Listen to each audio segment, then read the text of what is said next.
شروع اللہ کا نام لے کر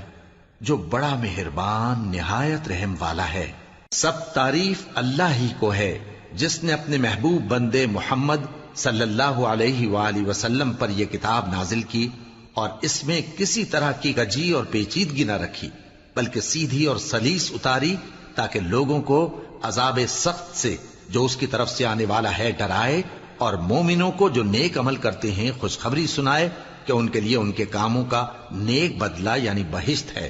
جس میں وہ ہمیشہ رہیں گے، اور ان لوگوں کو بھی ڈرائے جو کہتے ہیں کہ اللہ نے کسی کو بیٹا بنا لیا ہے۔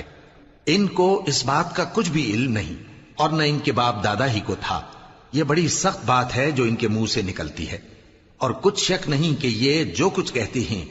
محض جھوٹ ہے۔ اے پیغمبر، اگر یہ اس کلام پر ایمان نہ لائیں تو شاید تم ان کے پیچھے رنج کر کر کے اپنے تئیں ہلاک کر دو گے۔